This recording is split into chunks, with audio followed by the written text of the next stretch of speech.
Hi అండి, welcome back to రాజీ బంగారు.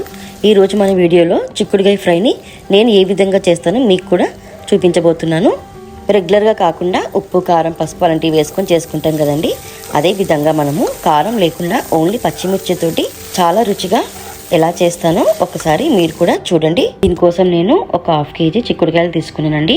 వాటిని ఈ విధంగా నేను కట్ చేసి పెట్టుకున్నాను. కొంచెం శుభ్రంగా వాటర్తో క్లీన్ చేసేసుకున్నానండి నేను ఆల్రెడీ. ఈ శుభ్రం చేసుకున్న చిక్కుడుకాయలని ఇంకో గిన్నెలో వేసుకుని అందులో నేను కొంచెం సాల్ట్ని యాడ్ చేసుకుంటున్నాను.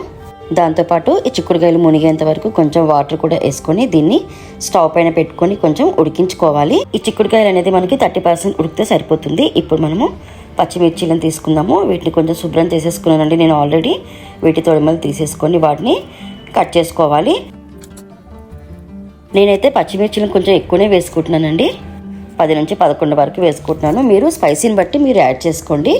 వీటిని పక్కన పెట్టేసుకుందాము. అదేవిధంగా మనము ఇప్పుడు కరివేపాకును కూడా తీసుకోవాలి. కరివేపాకు కూడా కొంచెం ఎక్కువ వేసుకుంటేనే బాగుంటుందండి. వీటిని కూడా కొంచెం చిన్న చిన్న ముక్కల్లాగా కట్ చేసుకున్న తర్వాత కొత్తిమీరను కూడా తీసుకొని దాన్ని కొంచెం శుభ్రం చేసుకోవాలి. శుభ్రం చేసుకొని దాన్ని కూడా చిన్న ముక్కల్లాగానే కట్ చేసుకోవాలండి.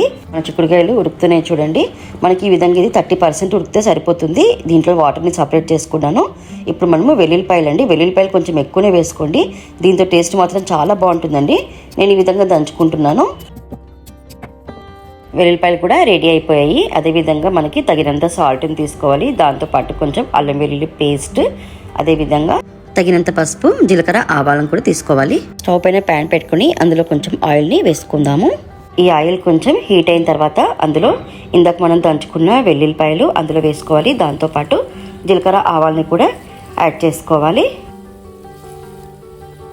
అదేవిధంగా మనము ఇందాక కట్ చేసుకున్న పచ్చిమిర్చిలను కూడా ఇందులోనే వేసేసేయాలండి.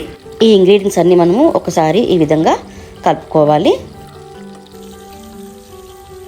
మనం ఆల్రెడీ ఉడకపెట్టేసుకున్నాం కదండి. ఈ విధంగా ఉండాలి. ఉడికిన తర్వాత చిక్కుడుకాయలను కూడా ఇలా యాడ్ చేసుకోవాలి. చిక్కుడుకాయ అనేది ఈ ఆయిల్లో ఒక 10 minutes మగ్గితే మనకు సరిపోతుందండి. ఒక 5 minutes మూత పెట్టుకుని తీసిన తర్వాత అందులో కొంచెం మనము సాల్ట్ని యాడ్ చేసుకోవాలి. సాల్ట్ యాడ్ చేసుకుంటే కొంచెం తొందరగా ఫ్రై అయిపోతాయి కదా. ముక్క కూడా చాలా బాగుంటుందండి సాల్ట్ బట్టి. అందులో కొంచెం అల్లం వెల్లుల్లి పేస్ట్ని కూడా యాడ్ చేసుకొని ఒకసారి మనం దీన్ని కలుపుకుందాము. మరి ఎక్కువ వెయిట్ వేసి దీన్ని కలపకండి, ఎందుకంటే ముక్క మెత్తగా అయిపోతుంది. ఇందులో కొంచెం పసుపును కూడా నేను యాడ్ చేసుకున్నాను.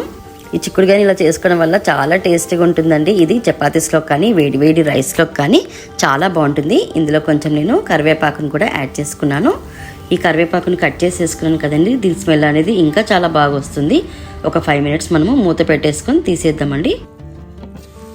చిక్కుడుకాయ ముక్కలు బాగా మగ్గిపోయాయి కదా. ఇందులో పచ్చి కొబ్బరి పౌడర్ ఇందులో నేను యాడ్ చేసుకుంటున్నాను. నేను ఇది ఫ్రెష్గా తురుముకున్నది. అప్పటికప్పుడు వేసుకుంటే చాలా బాగుంటుంది. ఇలా లాస్ట్ని వేసుకుంటే ఇంకా బాగుంటుంది. ఇది ఎక్కువ ఆయిల్లో మనం ఫ్రై చేసుకోకుండా ఇలా పచ్చిగా ఉంటేనే దీని టేస్ట్ అనేది చాలా బాగుంటుంది. ఇప్పుడు మనము ఇందులో లాస్ట్న కొంచెం కొత్తిమీరని యాడ్ చేసుకోవాలి. ఇందాక ఆల్రెడీ మనము శుభ్రం చేసి పెట్టుకున్నాం కదండి. చిన్న ముక్కలుగా తరుక్కొని వాటిని ఇందులో మనము వేసుకోవాలి. చిక్కుడుకాయ ఫ్రై రెడీ అయిపోయింది. చూసారు కదండి నేను చిక్కుడుకాయ ఫ్రైని ఏ విధంగా చేశానో. మీకు కూడా ఈ వీడియో నచ్చిందని నేను అనుకుంటున్నాను. ప్లీజ్ అండి నా ఛానల్ని సబ్స్క్రైబ్ చేయండి, లైక్ చేయండి, షేర్ చేయండి.